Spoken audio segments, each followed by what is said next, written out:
마태복음 5장 4절 말씀입니다. 애통하는 자는 복이 있나니 그들이 위로를 받을 것이며. 어떤 사람이 중국집에 들어가서 음식을 하나 시켜놓고 기다리고 있었습니다. 그런데 연희에서 어떤 사람이 뒤를 따라 들어왔습니다. 그 사람들이 음식을 시키는데 우동 한 그릇, 짜장면 두 그릇 이렇게 주문을 했습니다. 그러니까 홀에서 일을 하던 사람이 주방을 향하여서 우짜짜 이렇게 얘기를 했습니다. 사람들이 또 들어왔습니다. 이번에는 7명이 들어온 것 같아요. 3명은 우동을 시켰습니다. 그리고 4명은 짜장면을 시켰습니다.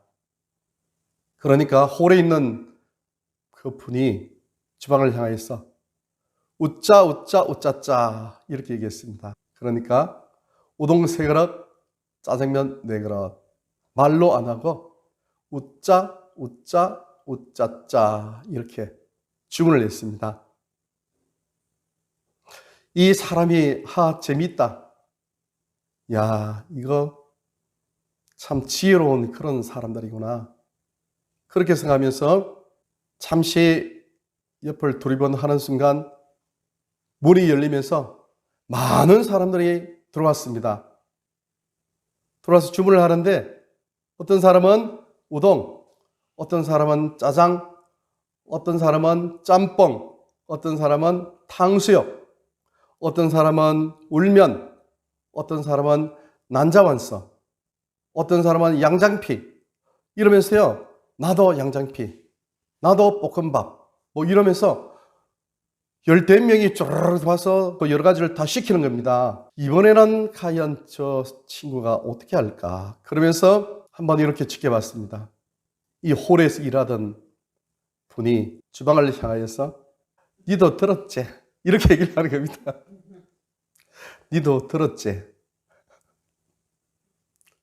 여러분, 유머는 사회생활을 하거나 리더가 되고자 하는 사람에게는 필수 조건이라는 것입니다. 실로 유머가 있으면 사람과 사람 사이 또 경직되어서 딱딱한 그런 분위기를 부드럽게 할 수 있는 그런 윤활유와 청량제 같은 그런 역할을 하는 것이 바로 유머라는 것입니다. 그래서 유머를 잘 하는 사람은 자중을 지도해 가거나 아니면 유머를 잘 하는 코미디언들이 그렇게 인기를 누리는 것이라는 것입니다. 그러나 웃음은 잠시 즐거움과 기쁨을 줄 수 있습니다. 그러나 눈물은, 울음은 영혼의 치료제가 된다는 것입니다. 우리나라 남성들은 유교 사상으로 인하여서 눈물을 잘 흘리지를 않습니다. 남자가 눈물을 흘리면 뭔가 나약한 존재로 보인다는 것이죠. 그래서 눈물을 흘려야 될 그 자리에서 눈물을 잘 흘리지 않음으로 말미암아 마음에 깊은 병을 앓고 있는 그런 사람들이 상당히 많다는 것이죠. 그러나 눈물은 많은 말보다 그 어떤 능력보다 큰 힘이 있습니다. 예수님께서 눈물을 흘리심으로 말미암아 죽었던 나사로를 살리셨습니다. 예수님께서 최후의 십자가를 지시기 전 예수님께서 온 인류를 위하여 흘리신 그 눈물로 말미암아 온 인류를 구원하신 것입니다. 눈물은 사람의 마음을 씻어서 누구나 울고 나면 속마음이 시원해집니다. 눈물이 있는 곳에 생명이 있습니다. 많은 비가 내리지 않고 바싹 말라 있으면 그곳에는 아무런 식물도 살 수가 없다는 것입니다. 아무리 좋은 옥토밭이라 할지라도 그 밭에 수분이 없으면 그 밭은 생명을 키울 수가 없다는 것입니다.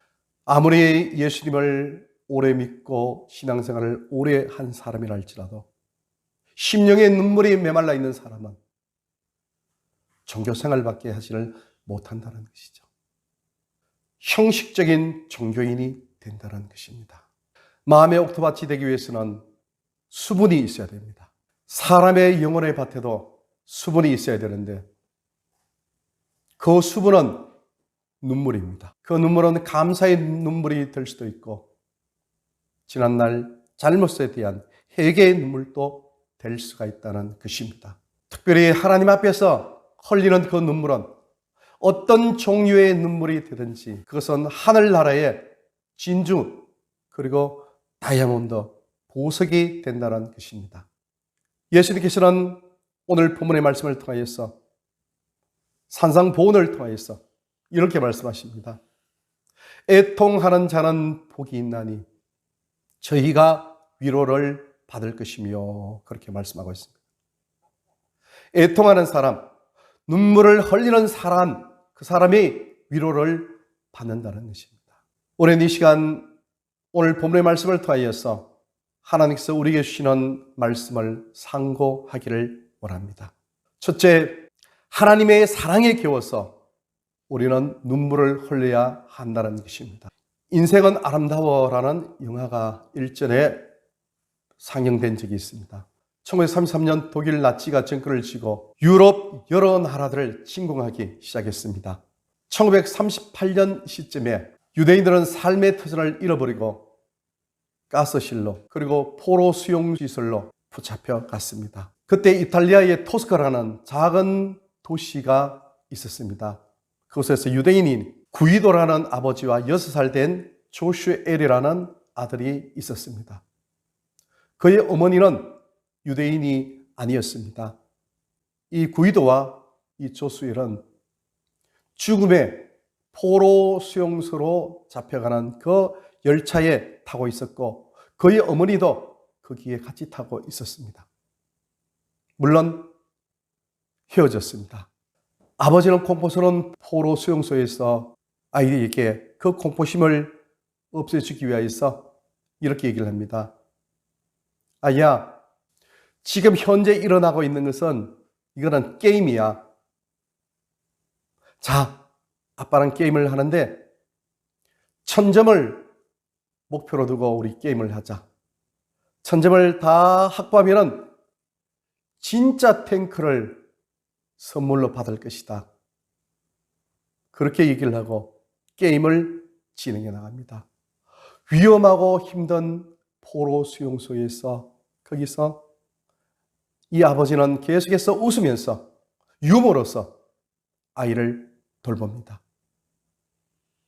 그러나 한계가 왔습니다. 때가 왔습니다.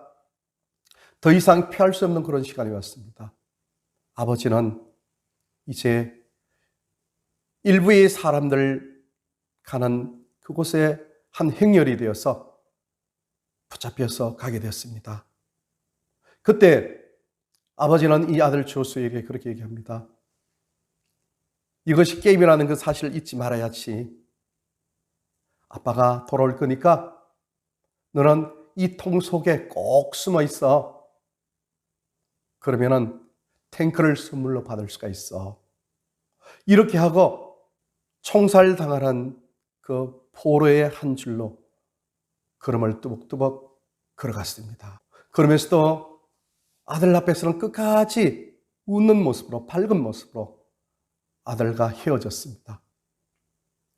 이 조슈엘이 나중에 나이가 들어서 회상을 합니다. 그때 내가 그 통 속에 들었을 때 여러 발의 총탄 소리가 들렸는데 그 소리 가운데는 아마 아빠의 심장을 뚫고 간 그 총탄의 소리도 있었을 것이야. 그렇게 회상을 하고 있었습니다. 물론 영화의 끝은 연합군이 독일을 다 무찌르고 진짜 연합군의 탱크가 이 조슈엘 앞으로 왔습니다. 그리고 그의 어머니도 만납니다. 그리고 그것으로 영화가 끝이 납니다.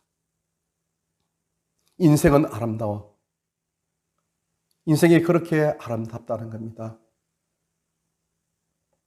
사실은 내면은 울지만은 외면으로 볼 때는 웃는 거죠. 아빠가 웃습니다. 그 아들을 감싸기 위해서 웃어요. 모든 아픔과 모든 희생을 다 감싸면서 그 아빠는 웃으면서 아들에게 생명을 전해줍니다. 여기 이 구기도의 이 사랑은 누구의 사랑입니까? 예수님을 온 인류를 위해서 보내신 아버지 하나님의 사랑이라는 겁니다. 오늘 수많은 부모님들은 기꺼이 자기 자식을 위해서 죽음의 길로 갈 수 있는 분들이죠. 우리 인간이 그런데 하물며 하나님은 얼마나 귀한 사랑으로 온 인류를 사랑하셨겠습니까? 요한복음 15장 13절에 사람의 친구를 위하여 자기 목숨을 버리면 이보다 더 큰 사랑이 없다, 이렇게 하셨습니다. 이 세상에서 최고의 사랑은 자신의 하나밖에 없는 그 목숨을 다른 사람을 위해서 대신 죽는 것입니다. 누가 이 일을 하겠습니까? 자신의 자식을 위해서는 세상의 모든 부모들이 죽지 않겠습니까? 그것은 너무나 자식을 사랑하기 때문입니다. 하나님이 우리 아버지시기 때문에 하나님이 우리를 이렇게 사랑하여 우리를 위하여서 예수님이 대신 죽어 주신 것입니다. 하나님의 사랑의 극치는 십자가입니다. 십자가는 죄에 대한 하나님의 진노의 표정이요 인간 사랑의 표지입니다. 이 십자가는 하나님의 은혜의 동산이요 생명의 생수가 흘러넘치는 물된 동산이라는 것입니다. 현대인들은 웬만해서 눈물을 흘리지 않습니다. 무감각이 오늘 살아가는 사람들의 특징이 된 지 오래되었습니다. 생활은 끊임없이 밀려오는 회의와 목표 달성에 치여가고 생활인들은 어느새 거대한 문명의 기계의 부속품이 되어 갑니다. 사람들은 예수 그리스도의 십자가를 하나의 액세서리로 여깁니다. 그러나 누구든지 십자가의 사랑에 들어가지 않고는 영생을 누리지 못하고 참된 기쁨을 발견하지 못하고 불행한 인생을 살아갈 수밖에 없다는 것입니다. 우리 모두는 우리의 마음의 단단한 껍질을 벗어버려야 합니다. 마음의 단단한 껍질 속에는 하나님의 은혜의 생수가 스며들 공간이 없다는 것입니다. 그러나 우리 스스로 아무리 마음의 껍질을 벗기려고 노력하여도 결코 그 껍질은 벗겨지지 않습니다. 우리의 단단한 마음의 껍질은 바로 예수님의 십자가의 사랑 안에서만 벗어질 수 있습니다.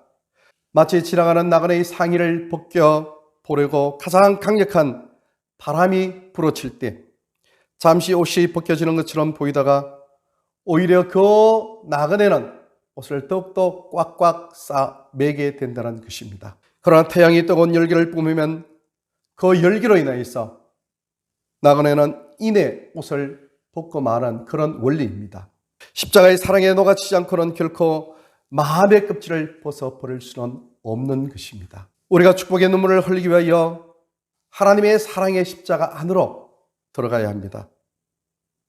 얼마나 하나님이 나를 먹이시고 나를 입히시고 나를 지켜주시는지 가지고 있던 것을 잃어버리고 후회하지 말고 지금 우리의 모습 속에서 하나님의 은혜를 찾아야 하겠습니다. 그것은 곧 눈물의 회복입니다. 우리는 울어야 합니다. 십자가 사랑에 울어야 합니다. 십자가에서 내가 죽고 예수 그리스도가 살게 해야 합니다. 두 번째는 사명 감당을 위하여서 우리는 울어야 한다는 것입니다. 사명을 감당하기 위하여 하늘나라의 다이아몬드인 눈물을 흘려야 한다는 것입니다. 사람은 살아가는 목표가 분명하면 열정이 생기고 열정이 있으면 방법이 생기고 방법이 있으면 반드시 열매를 맺게 된다는 것입니다. 하나님은 예수님을 믿는 우리 모두를 사명자로 그렇게 세워주셨습니다. 사명자는 살아가는 삶의 목표가 분명합니다. 이 세상에는 70억 정도 되는 인구가 살고 있습니다. 그 중에서 예수님을 모르는 사람이 약 한 50억 정도 그렇게 된다고 합니다. 저 주간은 수많은 영혼들을 구원해야 되는데 누가 저 영혼들을 구원해야 되겠습니까? 우리 모두는 주간은 수많은 영혼들을 구원해야 되는 이 한 가지 공통된 사명이 있다는 것입니다. 그것은 곧 이 땅에 있는 수많은 영혼들이 예수를 믿고 영원한 생명의 구원을 받도록 하는 것, 그것이 곧 우리의 사명이라는 것입니다. 이제 우리는 예수를 믿고 복받고 잘 사는 그런 차원을 벗어나서 하나님께서 우리에게 맡겨주신 사명을 감당하는 그 차원으로 옮겨가야 합니다. 예수를 믿고 복받고 잘 사는 것은 2차원적인 그런 차원입니다. 이 땅에 사는 동안 억만장자가 되어서 하루에 300가지 음식을 매일 다른 종류의 음식으로 평생 먹는다고 하여도 그래도 하루에 3끼일 뿐입니다. 또한 세계 여러 곳곳을 매일매일 여행을 한다 할지라도 그 풍경이 또한 그 풍경이라는 것입니다. 우리가 사는 삶은 이 땅의 삶이 아닙니다. 우리는 천국의 시민들입니다. 천국 시민답게 그렇게 우리는 살아가야 합니다. 우리는 사명을 위하여 살아야 합니다. 창세기 1장 28절에 하나님께서 우리에게 생육하고 번성하고 창대하고 땅을 정복하고 땅을 다스리라 이렇게 말씀하셨습니다. 이 땅에서 하나님을 믿는 사람들, 하나님 말씀의 통첨을 받는 그런 사람들이 넘쳐나야 된다는 것입니다. 마태복음 20장 18절에서 보면 모든 족속으로 제자를 삼아 아버지와 아들과 성령의 이름으로 세례를 주고 가르쳐 지키게 하라 또한 이렇게 말씀하셨습니다. 그것이 우리의 사명이라는 것입니다. 우리가 이 땅에서 살아가야 할 이유는 너무나 분명합니다. 그것은 바로 이 땅의 모든 사람들이 구원을 받게 하는 것입니다. 우리만 구원받는 것은 하나님의 뜻이 아닙니다. 우리가 하나님 마음을 기쁘게 해드리는 것은 바로 하나님이 원하시는 것을 해드리는 것입니다. 하나님을 기쁘게 해드리는 것, 그것이 곧 우리의 삶의 목표라는 것입니다. 하나님은 하나님을 마음과 뜻과 정성을 다하여 하나님을 사랑하라고 그렇게 말씀하셨습니다. 하나님을 사랑하는 것은 바로 하나님의 소원을 이루어 드리는 것입니다. 그것은 바로 이웃을 사랑하는 것입니다. 이웃을 사랑하는 최고의 길은 바로 이웃이 하나님의 자녀가 되도록 하는 것입니다. 우리의 사명은 바로 여기에 있습니다. 이제 우리가 전도하기가 참으로 어려운 시대에 살고 있습니다. 교회의 근위가 땅에 떨어진 지 오래가 되었습니다. 많은 사람들이 교회를 비웃고 있습니다. 이제 우리는 울어야 합니다. 우리가 바로 살지 못하여서 세상 사람들에게 오히려 책망을 받고 있다는 것에 대해서 우리는 울어야 한다는 것입니다. 우리 각자에게 주신 사명을 잘 감당하기 위하여서 눈물을 흘려야 합니다. 애통하여야 합니다. 그러면 주님이 우리를 위로해 주실 것입니다. 하루를 살아도 오늘이 마지막인 것처럼 하나님 앞에서 그렇게 살아야 하겠습니다. 아무리 오늘 살아가는 자체가 힘이 들고 어렵다 하더라도 비굴하게 살지 않고 세상 죄와 타협하지 않고 하나님의 사람답게 그렇게 살아야 하겠습니다. 우리 모두 주신 자리에서 하나님께서 주신 이 소명의 자리, 이 사명을 마음속에 끈히 붙잡고 하나님 앞에 죽도록 충성하며 달려나가는 우리 5월 한 달 되시기를 예수님 이름으로 축원합니다.